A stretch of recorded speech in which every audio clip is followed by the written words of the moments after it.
Very cute. However, we are also talking about some of the sometimes harsh realities. Dr. Mitchell, I know that you could hear that piece, and I'm wondering if you can just tell us, it seemed like such an idyllic setting. What about the injuries? What can happen?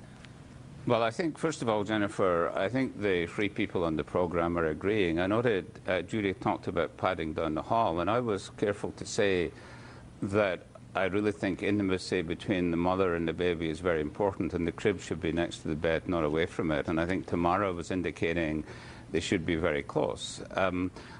Parents will make lots of decisions for their children, and professionals are not always going to agree with them. I think the key issue is that parents are aware of what they're doing and are given accurate information. And breastfeeding can be successfully accomplished without having the infant in bed. And people have actually studied this issue of breastfeeding and having the baby in bed and haven't shown that it's any particular advantage. So it is a risk. As I pointed out, it's a very small risk, and parents have to decide whether they're willing to take that small risk. But on the big question, should infants be close to their mothers? Of course they should be close to their mothers. They should be very close to their mothers. But if you can get medical and clinical with us for just a moment, just as a doctor, is it just suffocation that is the potential risk with this kind of sleeping arrangement, or the broken bones? I mean, what's the worst that can happen? Well, the worst that can happen is the baby dies. That's a terrible tragedy. I think the mechanism, how the baby dies, I don't think we really know. Sometimes it's suffocation. It may be more complicated than that. There may be other factors we don't know involved. But the fact is that it is something that seems to be associated with babies dying. And the number of babies dying of SIDS was falling. It's starting to rise in most Western countries where they track these things, related to the fashion of increasingly taking the baby into bed with the parents. And again, let me say that the baby and the mother, that intimate connection needs to be strengthened, sure, but it needn't be in the bed. Okay, well, we're going to take a quick break, but when we come back, we want to ask Judy Arnell from Attachment Parenting Canada what that group tells parents to alleviate the risks. And we also want to get back to our psychologist, Dr. Hanoski, find out some of the psychological drawbacks that this arrangement can have. Stay with us. More in the debate over sleeping arrangements.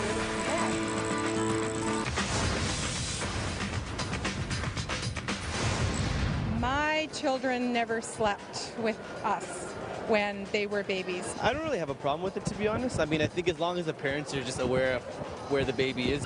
For me, it was a personal choice, but I thought it was also a safety choice. I'm all for it. My daughter sleeps with me. She has since she was 6 months old. As a mother of 4 children, I'm totally against it. Some people think it's a bonding experience, but I think that everybody needs their own space, including children. So. Some interesting thoughts from Albertans on parenting preferences, and we're continuing our debate on sleeping in the same bed with baby, bond builder or dangerous practice. Well, we want to ask our psychologist first up, what are some of the negative impacts of sleeping in the same bed with your baby in terms of psychologically? Well, I think one of the things is from the baby's side, they don't learn how to self-soothe or get to sleep on their own.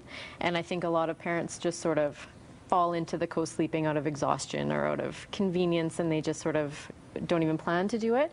And then when they decide, well, I'd like my child to sleep in their own bed, good luck. They have a hard time, you know? Because the mother in the story we saw before the break said, oh, it'll make the separate. He's more independent, not afraid to leave us. And I said, do you buy that? And you said, not really.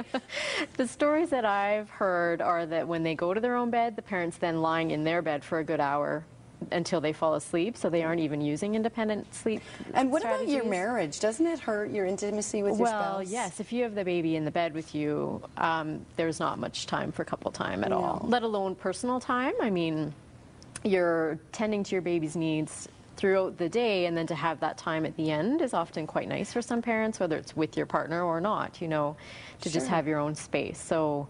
How about sleep quality? Can you always get that best, deepest sleep that as a parent you need? I mean, it would depend on each individual, but for many people, I think they're so worried about the safety factors that they're constantly watching to make sure baby's face isn't covered, that they're not rolling on them, they're not falling, and so it's a very restless kind of sleep. And psychologically, I think parents need to know too, I'm important, I need my rest, I need my space and time. And the couple is important, so they need their time, yes. Okay. Yeah. Judy, you're with Attachment Parenting Canada. Can you tell us what advice you give people who really want to try this, the safe ways to prevent any kind of injury, and also just some of the things that Tamara possibly addressed? Well, we encourage parents to both be on board. So the husband and the wife, or both partners, are happy with the arrangement. They're going to find ways to be intimate as a couple, for sure. We also, no 12-year-old is going to be sleeping in your bed, so kids are different. Each one will learn to self-soothe and grow independent at their own rate. Some safety factors. SIDS can happen anywhere, anytime. So the main one you need to watch for is suffocation. We say you need to avoid overheating, not have baby between mom and dad, because in many cultures, usually mom sleeps with baby. That means there's no siblings, no family dog in the bed with you. If mom's on prescription drugs, any alcohol, anything like that, don't sleep with baby. If mom's overweight or has smoked during the pregnancy, don't sleep with baby. We have a whole list of risk factors on our website if anyone's interested in more information on that. And can you each tell us, we'll start with you, Judy, and work our way around through Ian and Tamara. How common is bed sharing, sleeping with baby, especially here in Alberta? Is it something more people are doing than admitting? Do you have any idea how many people are doing it?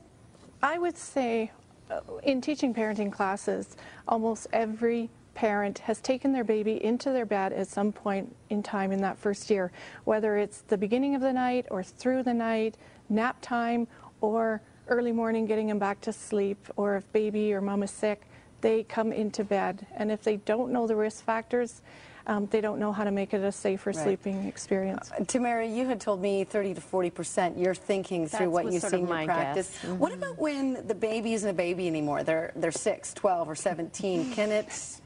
Is it good or bad? 17, definitely not. As they get older, I mean, I think everybody needs their private space and their own time and privacy. And I think that as kids are getting older, they need to be developing their independence and separating from the parent. So if they're still sleeping in your bed at that age, I worry about that, about the level of dependence on the parent and whether they are sort of growing up into an independent little person. Okay. Yeah. Well, Dr. Mitchell, let's give you just the very final word here. You say, what, do it but carefully, or? Well, first of all, my views are coloured by the fact that I meet parents whose child had died of SIDS, which is a tragedy, and I think Judy has listed a number of things which increase the risk. Babies are safest sleeping in a crib on their back close to the parent, and the further we move from that ideal, the more risky it becomes. It's not that SIDS can happen anywhere, anytime. It is almost unknown to happen in a crib when the baby's on the back. Then the further we move away, smoking parents who are very tired, all the other things. I think parents will do all sorts of things when they look after the child. I think they should have the information to make the decision for the child and should understand a little bit about the risks. Thank you so much for your professional opinion, and also for all of our guests for their insight. Great to have you here, and hopefully our viewers have learned a little something too. Now here's Jefferson with tonight's open mic. It's all about snuffing out an Alberta eyesore.